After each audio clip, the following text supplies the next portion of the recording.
Hello, welcome. My name is Richard and this is a Porsche Taycan. If you watch our channel regularly, you'll know I've had a few Porsche Taycans, but if you're watching this one keenly, you'll see this is one of the refresh models, a late 2024, the refresh version of the Taycan, and it really does look much the same. Maybe a slight difference in the headlights there is the obvious clue. Now, the Porsche Taycan I've always rather liked. It fell down in a couple of areas, particularly range and real-world efficiency. But this is actually, although it looks similar, under the skin is quite a different car. And so I've run this for about a month now. In this video, I'm going to give you my review, including what this car is now capable of in terms of its range, efficiency and charging, because it really is something quite remarkable. But first, how do you tell which one's a refresh? Well, the only real clue, I think, is the headlight design. It's not quite so recessed as it was before. The bumper is different. It's a bit more ordinary. In fact, I think I prefer the earlier bumper with the more distinctive scoop lines. Round the side here, doesn't look too much different. This is a standard thing now, so there's some different spec changes as well. And the power charge flap is now a standard thing, as is the air suspension, adaptive dampers is standard. So there's a few things that are improved in terms of specification, but it's still a Porsche, so therefore things like I still have to use the key to lock and unlock it manually, which, you know, keyless entry isn't standard, and there's a whole lot of things that aren't. Folding wing mirrors, electric, are standard now. They weren't before, I don't believe. Now, this is a real basic spec version. The only real upgrade on this one we're looking at here that I've been driving is that it's got the 18-way extra adjustable seats and the 5-seat version.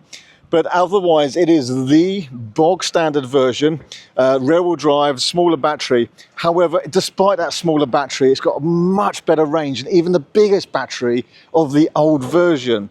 So I'll come on to that in a minute. Again, on the inside, let's see what's changed here. Not much either. It's a shame there isn't a bit more modification in here. For example, the air vents are... They look like you can adjust them manually, but you can't, so you have to go through a menu and change it. You may as well just make a manual adjustment if you're going to have a visible air vent rather than just a slot. The screen is the same size. This all looks the same. This looks the same. And it works, but it's not the best software by a long way.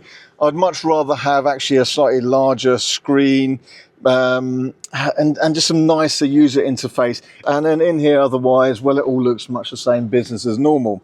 The key difference is in terms of the batteries and the efficiency. So let me tell you. So I think what we'll do is we'll bring up a little table here. So let me stand slightly to the side, and maybe Tom, you put a table here, because there's a difference in the batteries. Now, the Taycan always had two battery sizes, a smaller one and a bigger one, but they are each about 16% bigger than they were. The biggest difference that makes a change to the range, however, is the motor. So the motors claim to be about 35% more efficient.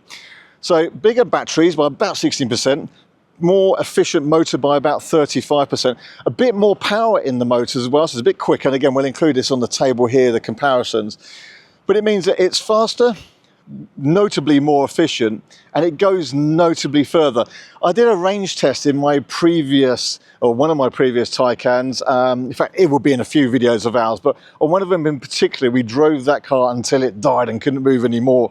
And so maybe we'll put a link into that video here or down the description. Otherwise, check out our other videos. But we drove it till it died. And I think we got like 245 miles out of it. I can't remember offhand now, but I remember with my previous, like a 4S with a bigger battery, the 93, I could maybe get 240, maybe 250 at a real efficient push, 260 miles, but not really. It was always really a bit over 240 miles, yeah, 240 miles, something like that.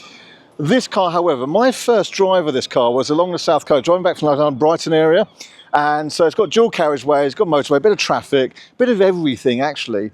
And the efficiency was notably better. I was over 4 miles per kilowatt hour. And actually, when I got back, I worked out the distance I travelled based on the percentage of battery I used and pro-rata that out. It meant the car's capable of 395 mile range out of the smaller battery version. The bigger battery, yeah, easily over 400 miles. Now, we do tend to find that a rear-wheel drive only is the more efficient version of electric vehicles, and this is rear-wheel drive only, and I like that. And I'll take it for a drive in a minute, I'll explain why. And we've also got the smaller wheels in this car, which, I mean, I like the big stylish wheels, but something about these has really grown on me. And actually, it just drives better on them. It does. Honestly, I've had the Taycans with the 20-inch wheels and the 21-inch wheels. These are the 19-inch wheels, and it drives better and it's more efficient with these wheels. So actually, when I bought this, I kind of thought, actually, I could get some big aftermarket black wheels and stuff. I actually really like these now, and they do probably help with that range and efficiency as well. But it means that even this base version, which you can find on the market today for under £60,000, at really a bit over a year and a half old, 15,000 miles, then is reasonable value. Now, you see some of the older versions at similar prices, but this really is so much more capable in terms of its real-world range and efficiency. What's it like to drive? Well, let's take it out for a run. I'll also talk to you about the improvement in charging speeds. Wow, it's a hot day today.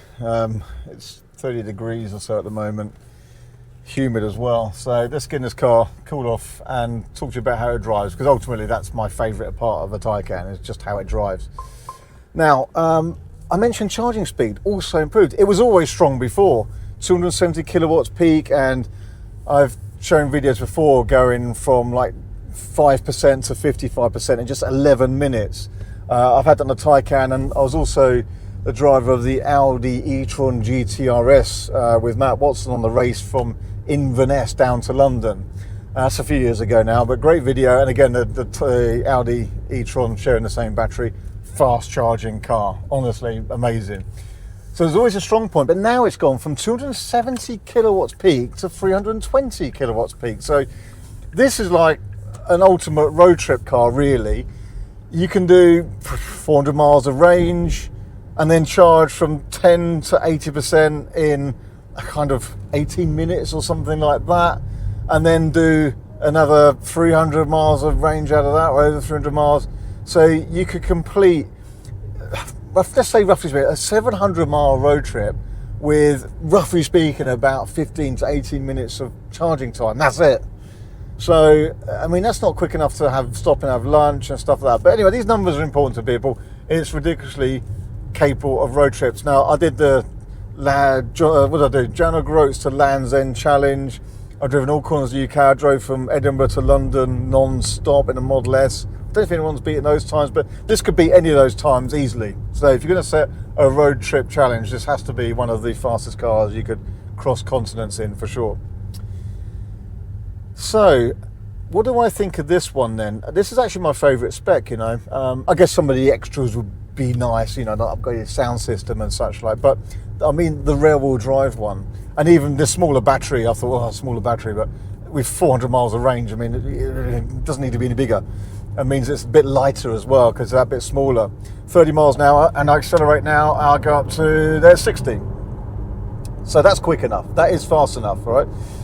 And it's all the speed you need, but with this rear wheel drive purity, and it's that rear wheel drive I've always liked.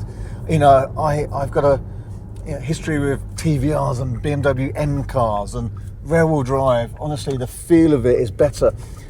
Even with the Teslas, I've always said as well, I personally love the rear wheel drive cars because they just have a nicer feel about them, but they're also that bit more efficient, they go a bit further, but it's the feel about it that I love. You got that lighter front end because you don't have another motor over the front. So they've got a nicer sort of steering feel, and then when you accelerate, it's the rear wheels pushing you round and the corner, and the feel is better. And you know, if the road's a bit damp, you can feel this kind of just having a little bit of movement at the back. I mean, traction control cuts in very quickly, and you're never going to spin off roundabouts without turning them all off, which you can do, but it just has that lovely feel with the rear wheels turn it. But when I'm just cruising home with one of these, just it's been a long day, just aggro day, heading home. This is my commute road. This is it. It's a very bumpy country lane, lots of ridges and bumps, and in most cars, I know all about it. It is, you know, fat shaming me, right? And you can just feel those jiggles, and the cars never settle down. And this, however, air suspension's now standard, 3-stage dampers are in comfort, and it wafts along. As I've always said, the ride comfort on one of these is much like you get with the Mercedes S-Class. It just glides along, it just absorbs the bumps. Now, I can feel spirited and dial it all up and go into sport mode, and it sharpens everything up. But just that cruise, that, you know, that waftability, you know, you're just cruising home is just lovely. And yeah, I could go to a track day, and again, I've shown vastly capable these cars on track. Just go to a track day, have some fun in it, then waft home in comfort.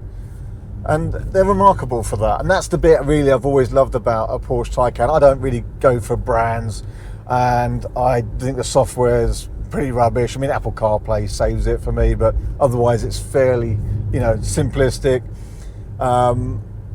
The space in here is okay. 4 adults are actually quite comfortable, and I like it's got good space around the pedals, so I'm not hemmed in.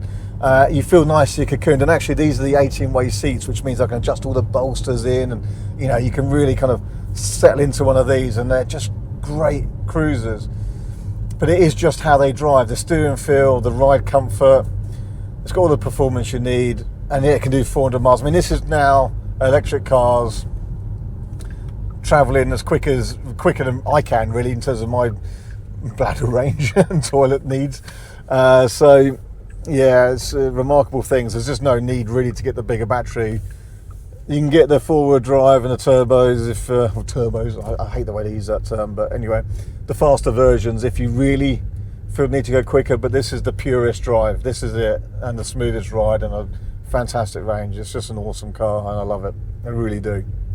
Okay, so there's my quick review of the faces. I mean, rear passenger space, front space, boot space, I've kind of done all that before. Maybe we'll put some overlays here. Here's the front, here's the boot, here's the rear seat space, all good.